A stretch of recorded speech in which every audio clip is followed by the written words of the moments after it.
Dito.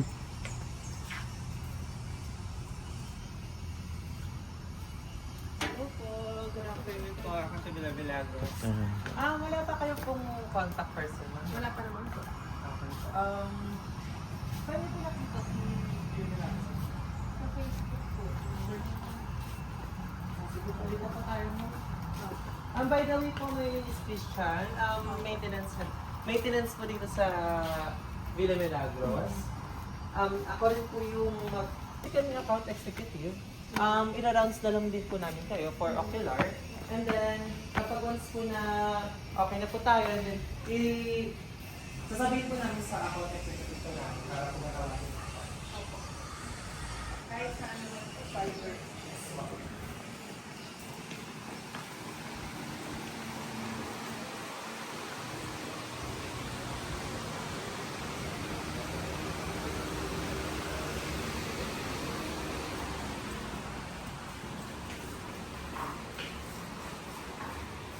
Yung dalawang gardens. Ito po yung Christina's Gardens, at ito naman yung Deres Gardens. Ito rin po yung terrace, ang kabila ito yung side na makikita natin. And then, may mga chandelier na rin po tayo, and then lampshade, kung gusto niyo po na mga aesthetic. And then, dito po, makikita po natin yung Milagros View. Ito naman po yung Brights View. Pwede po mag-extend dito na kunwari, after 4 hours po yung ano yun. Pwede po mag-extend, may yan ka. Yes. Sige, sir, pasok po tayo. Mamaya, sakto lang po ma'am na nakapunta po kayo agad kasi po may photoshoot po. May photoshoot po ngayon. 3 PM pa naman po yung dating nila. So, makikita pa po natin to. Pero pag nandito na po kasi sila ma'am, hindi na po kami nagpapasa kapag once po na nandito na po yung photoshoot. Okay. Sakto pala po yung pagpunta. Yes po. Ito po yung makeup room. May sariling restroom na rin po siya. Ito po yung complementary room na kasama dito sa Yes po. kung may pangalan yun? Pool North. I-discuss po ni account executive po kami. And ito po yung main bedroom po niya. Pag meron din pong ano dito yung mga rooms. Yes po, sa taas po makikita po natin siya. And kapag gusto niyo po na hindi po kayo makita ma'am na habang may makeup pa, pwede rin po si Bright po doon sa pinaka. Ito po yung dining po nila sa room. Ito po.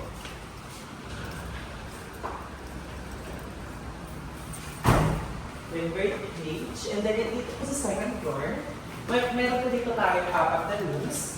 May pangalan po ng rooms, Sonia's, Corazon, and Zenith and Harmonies. Hindi po sa kasama dito sa venue. Marami po ba, may kapag once po na makapag-book kayo, may nasama po tayo. Pero kung i-run po siya, magkano po per night? Hindi sila Kapag 4 po na rooms kasi, hindi ko lang po sure kung magkano po yung rates niya. Ito po yung Sonia's room. Ang kaya niya po accommodate is 4 guests naman po siya. Magdadagdag lang po kami ng extra bed. And dito na rin po yung restroom niya po.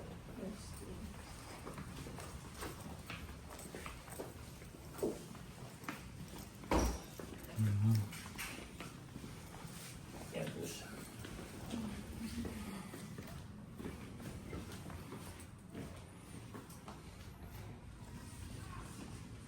And may ano po ba kayo ma'am? May napupusuan po ba kayo sa rooms po natin dito?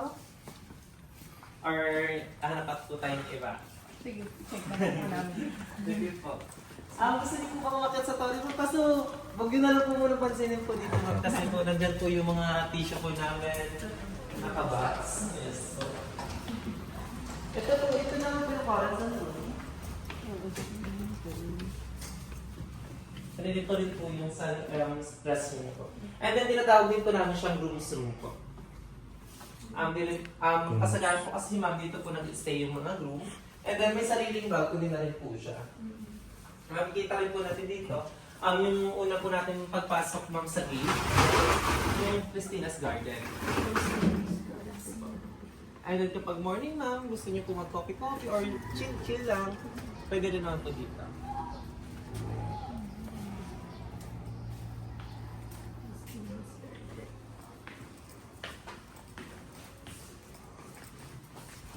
And then si Sonia's room lang po yung wala pong balcony ma'am.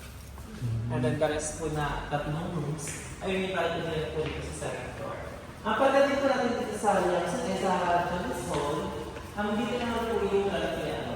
Ang Galpiano po ma'am is isa po siya sa tatlong Galpiano na po dito sa Pilipinas. Nandito na po siya until na-build na po yung mansion. So 1969 to 1969. So 1969 po is nandiyan na po siya. Yes po. And then, bukod pa po dun sa taon na mayroon pa po dun sa pinakamahal. And po siya, kung gano'n po siya katagal. And then, Gumagana na po siya. Ma'am? Gumagana na. Yes po, kasi hindi na po namin siya pinapindutan mo. Kasi sobrang tagal niya po, is baka pumaputol po yung mga strings. Ayan, ito naman po yung Zenny's room. Oh, ito maganda. Tinatawag din po namin siyang princess type room. Yes po. And then may sariling balcony na rin po siya. Makikita rin po natin yung Christina's Garden. And sa kabila, kapag gusto po ng kapitbahay, ganun po. Kung doon po, rambutan, dito naman po yung mangga. Ayan po siya. And then, may sariling restroom na rin po siya. And, sige po sir, pwede po kayo pumasok. Lagyan na rin. Sige, okay lang po. That's it, ha? And then, dito naman po yung mama's room. Ayan po siya. And then, ito naman po yung balcony. Ang sa side naman po ng Delia's Garden naman po yung makikita po natin dito. And then makikita rin po natin yung hall. Delia's Garden. Ayan po yung hall. Kapag once po na kapag dito po kayo nagduruma, makikita rin po natin yung mga naunang guest. Kasi po pwede rin po namin silang pag-i-stay at po dito. Kapag once po na may nagbe-bake or nag-iossi, pwede po sila mag-stay po dyan. And then ito po yung gardens na Delia's Garden. And then siya rin po yung pinakamalaking garden. Wait, natilan po yung sa car parking. Yes po, ang papaliwanag ko po mamaya. Pero 80 cars naman po yung kaya niya po i-maximum. And then kapag once po na magkulang, may mga sasakyan naman po na, ay may mga parkings naman po kami i-ready po. Bukod po sa parking po natin isa. Si Mrs. Milagros, si Sir Isidoro po. Narigalo po ni Sir Isidoro kay Mrs. Milagros sa 35th wedding po, anniversary po nila. Yes po, ito pong mansion. And ito po yung 11 na children po niyan. Yes po. And then ito naman po yung bunsong anak po nila, si Sir Chito Liamson. And then bunsong anak ni Sir Chito Liamson, siya naman po yung nagmamanage po dito sa Villa Milagros. Ano po sila, mga pictures, mga anak po nila. Pero kailan po ba ito tinayo? Villa? 1965 po to 1969 po yung Vinal po itong mansion. Pero event place po. Event place po niya is 2018. Ah, nandito. Yes po. Kaya ito rin po yung restroom po natin sa loob po ng mansion. Ito po yung female, ito rin po yung male. Gusto niyo po makakita? Wala ka na.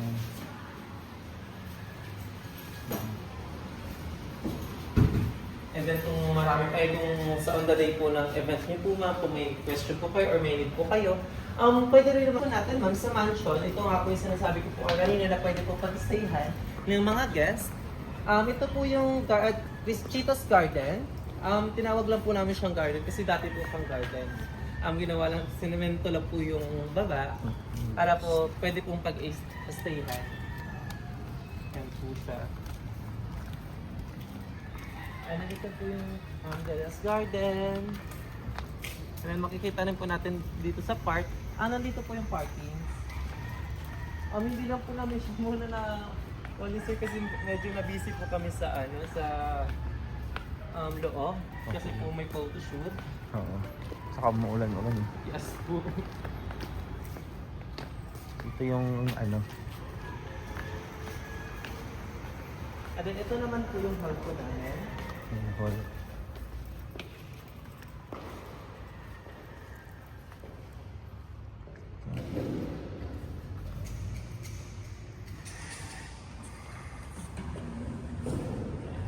Ito naman po yung yes po. Kaya na po accommodate is 150 to 300 guests lang po siya. And then may sariling restroom na rin po siya. So, kung gusto niyo po makita yung restroom. Then ano naman po siya, Instagrammable naman po siya. Pwede po mag-picture-picture po din sa loob. So, Ay, caterer area. Ah, pwede yung meron na rin po tayo caterers area. caterers area. Tapos may mga supply po natin na Dito may sa mga loob. gamit po natin makita. Pwede. Ano din po sa loob? Okay. Ay, nakasarado ko pala. Sorry. Hindi, okay lang. Okay lang.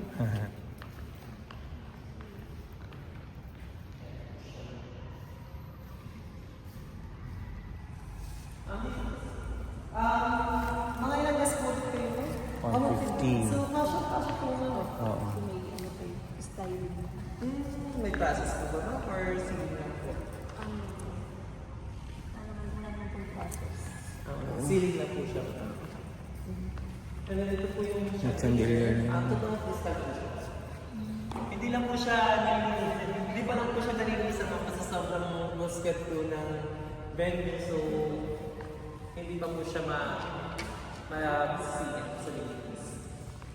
And then dito po sa side mount. Ito yung access natin. Pero pag may renta naman kami, nilinis naman yun. Yes po.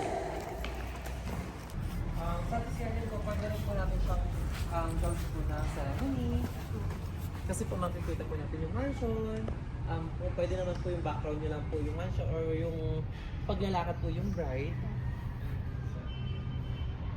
May sariling kayo na lang. May sariling kayo na rin po siya. Anong pangalan ito? Sunset Garden po. Sunset Garden.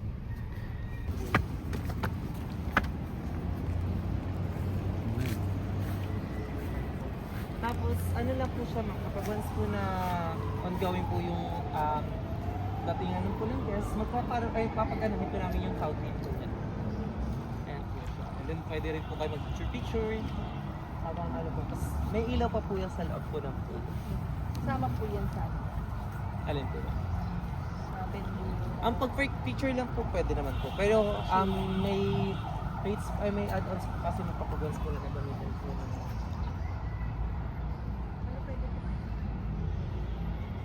Yes po. Until what time? Until what time po kayo dito? Di ko lang po sure, sir, pero pwede naman po siguro mag-stay po, mag-extend po tayo ng hanggang 11, 12, ganun po. Kasi po, hindi naman po rinig po yung sa pinakaloob kasi po mas naman po siya. Mga 2 a.m. Hindi, kaya. Oo, kaya pa naman. 2 a.m. Kausapin ko po muna yung account executive sir kung kaya po yung standard po natin. Okay lang. Okay lang mag-karaoke dyan. Sa loob po. Oo. Pwede naman po sir kasi po hindi naman po naririnig po sa labas ma'am. Pag naka-close po yung door. Okay. Ang karaoke po ba ma'am na as in Video okay, video okay. Kasi gusto nila ng after party. After ng wedding may after party. Para po ay kapag once po na yung supplier lang po ng licensed sounds po yung magpa-pack up. Oo, ganun po. Sige po ma'am, baka pwede po nating lusutan po yan ma'am. And then masabihan ko po agad si account